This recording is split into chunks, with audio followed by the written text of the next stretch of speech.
Recently, a report revealed by the Associated Press showed the New York Police Department spied on Muslims throughout the Northeast, listening in on sermons and conversations at mosques, grocery stores, even colleges.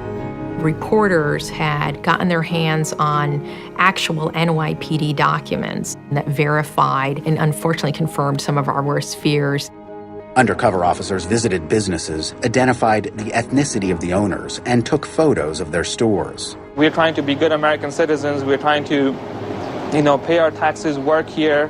I feel violated, of course. No one has the right to invade my privacy, and they have done that. The New York Police Department was actually collecting this information, not only in New York, but in New Jersey, Pennsylvania, Connecticut. At its aspiration, it sought to put under surveillance all mosques within a 250-mile radius of New York City. This morning, Muslim advocates filed a lawsuit in federal court on behalf of American Muslims in New Jersey, challenging the New York Police Department's discriminatory and invasive surveillance program.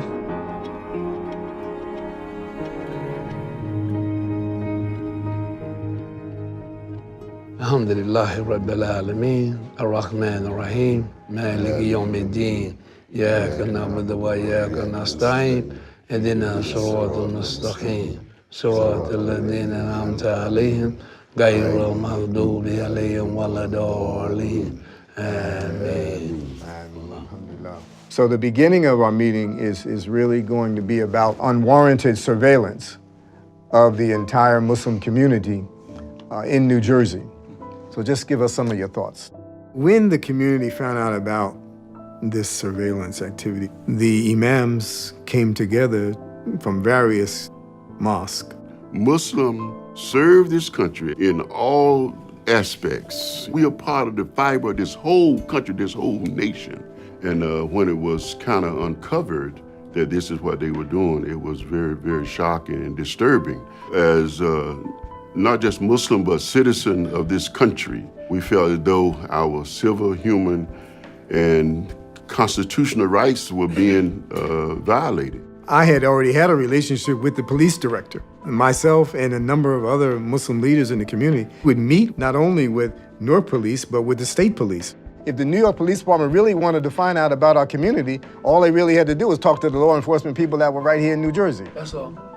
Anything that law enforcement wanted to know, they could have come to any imam. So to alienate us would be to alienate perhaps the best resource to address the problem. They're spying on us. They want to see, what's going on with us. Well, let's show them what's going on with us and establishing the community. When our rights are being infringed on, we all come together. Our unity is our biggest strength. The reason why I was personally hurt because I'm a Vietnam veteran, honorably discharged. And I fought for this country, went through a war, and came home fighting for this Constitution, the right to religious freedom. And when it comes down to people sneaking and trying to spy on a religious community, me and some of the veterans were personally hurt. And our community were hurt. So that's what I had to say. Alhamdulillah. The human being deserves some degree of honor. When you violate that sanctuary, you also violate the potential for those people to maintain and sustain their wholeness. Congregations depleted because of this. People were scared that they were being videotaped and or photographed or recorded in some manner at mosques, minding their business, not doing anything wrong, practicing their constitutional rights. I found out that 3 of the mosques that I attend were on that list. It troubled me a lot. I once asked my dad straight out, why did you come to the US of all places? He said, because of liberty. I sincerely believe that that's the greatness of who we are and what we are as Americans. So I took an oath in September of 2001 to protect and serve the Constitution of the United States. Farhaj is somebody who served our country valiantly in the Iraq War, yet here he was suddenly having to question whether he should be attending a mosque or which mosque he should attend. Farhana from Muslim Advocates contacted me. Within 24 hours, I signed up to the case. And that's the start of HASSAN v. New York City.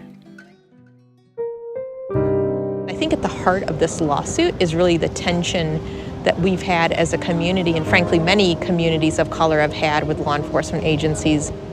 We're having an opportunity to shape law and shape policy in this arena that not many communities have had in some time. The fact that they didn't gather any iota of evidence just tells you how much of an absolute waste of time this was, and it completely terrorized the community up and down the East Coast. It's going to take a lot of hard work from literally each and every American, Muslim or non-Muslim, to do their part to ensure that our nation lives up to its ideals. Our staff and I started going out and meeting with community members in New Jersey. We spoke at community meetings, we spoke at gatherings of Muslim students. The plaintiffs include Muslim-owned businesses who experienced reduced foot traffic and customers asking about whether they're engaged in any kind of terrorist activity. It also includes students who suddenly had to think twice about whether they wanted to participate in a Muslim student group activity, to somebody having to think about whether they should be attending a mosque at all.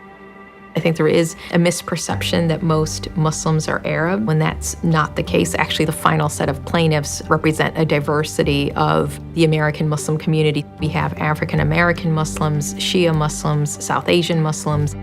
Plaintiffs are good people who decided to take a stand when a stand needed to be taken. Since public officials with direct oversight responsibility have turned a blind eye towards bigotry, the victims have bravely come forward, turning to the courts as a last resort. We filed that lawsuit in June of 2012.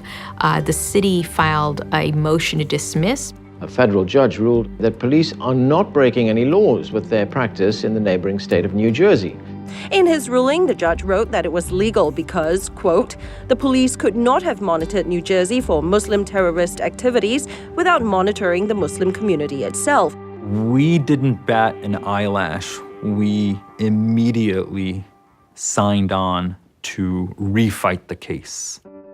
The Constitution represents equal protection under the law. The plaintiffs in HASSAN v. NYPD are fighting for that. Some of the complaints are that not constitutional, or, we believe that it is. Our attorneys believe that our actions are. Prior to 9/11, intelligence gathering, for the most part, was really relegated to concerns about espionage and foreign intelligence kind of activities. After 9/11, both the federal government, the FBI, put in place a broad domestic intelligence apparatus at an unprecedented level. I think what we saw in this moment, as we do in other political moments in the United States, a braiding of wartime authority and domestic repression. And so in those moments, there is political space to pass things like the Patriot Act, which actually had a long-standing wish list of things that law enforcement wanted, but now with a political moment to do so. This is a dangerous place. Make no mistake about it. It's very cute to say we should stay away from anything that smacks of intelligence gathering. The job of our law enforcement is to make sure that they prevent things. After 9/11, there was a mandate to prevent another attack, and therefore a shift in law enforcement paradigm from punishing past misconduct to trying to somehow predict criminality in advance. Muslim advocates asked CCR to join the litigation, and because we had been lead counsel in challenging stop and frisk in New York, which is racial profiling program, and this is the other side of the stop and frisk coin, it's religious profiling. And what those two things have in common is a fundamental dehumanization of the population. You have to assume that these people all behave the same way, and so we can treat them as a collective rather than based on individual conduct. And that's really damaging to our political and legal system. Particularly the African-American Muslim community. We had kind of experienced some of this in the past. I'm 65 years old, And when I was 20-something years old, a police officer stopped me in front of my house, and I just come home. My son was still in diapers. They grabbed me, threw me up against the side of the house, accused me of stealing the car, and then when they turned me around, the white police officer who had originally stopped me hit me across the face with his blackjack. The fact that I'm African American and I'm Muslim means that I'm falling into two categories that are commonly misunderstood. We can be better. And this case is going to prove that. Residents from New Jersey want to reverse a ruling that found the NYPD could legally monitor their activities. The plaintiffs argued their case before a U.S. Circuit Court of Appeals in Philadelphia today. A three-judge panel is reviewing a lawsuit that claims police conducted broad surveillance on Muslim businesses, mosques, and schools in New Jersey. We were preparing for the oral argument in the matter that was now before the federal appellate court. And it was literally a week before our oral argument was scheduled to take place when the horrific attacks in Paris at the Charlie Hebdo magazine offices took place. The legal cases operate in a political context. Of course they do. What happened in Paris was terrifying. And so it immediately triggered a question from one of the judges about the national security need for this program. But I do think we need to remind people that whatever the external threats are, this isn't a valid law enforcement technique. What has happened since 9/11 and more importantly in Paris the other day indicates that there are legitimate police investigatory reasons for this surveillance. But the question is, what means do the law enforcement use to, quote, investigate? Nothing wrong with a police officer from New York City going into a mosque in New Jersey. It is if it's subject to a city policy or custom that only singles out mosques but not churches. You cannot accept the city's explanation that they're using religion in a permissible way. There was real power in the courtroom because it was packed with Muslim Americans. The courthouse needed an overflow room to handle everyone. There was a sense that they were seeing history being made in the process. They saw an advocate up there demanding their recognition, and that brought them a measure of a dignity even when they didn't know the ultimate outcome. Simply being classified by the government, suffering discrimination in this way, is itself an injury. It's stigmatizing, it's demeaning. The fact that there is, according to this report, a program or a policy, whatever you want to call it, that does single out people because of their religion for surveillance. Does it not deserve a further look? The lawsuit challenging the New York City Police Department's surveillance of Muslims in the wake of 9/11 is finding new life. A federal appeals court reinstated the suit, comparing the NYPD's activities to scrutiny of Japanese Americans during World War II. The court recognized this is a practice in America, and Muslims are the latest target, but they aren't the first and they won't be the last. What's happening here, motivated by xenophobia and religious prejudice, is illegal and also consistent with some of the most repressive moments in U.S. history. We've been down this very troubled road before, and we should not repeat these mistakes from history. The Third Circuit Court of Appeals decided that American laws should be equitably shared amongst all Americans. I can't believe that it's been 4 years that we've traveled this journey. I knew that it was imperative for us as leaders to take a stand. We were seeking justice not just for the Muslim community, but we were seeking justice for all faith communities who might be subject to some form of injustice. We want our children to understand that, they have a stake in America.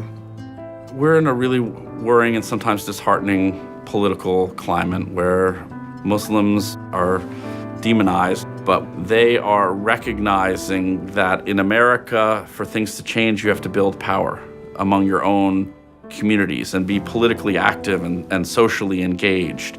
This is a civil rights case. My co-plaintiffs and I will do what we can to have a better day for all Americans.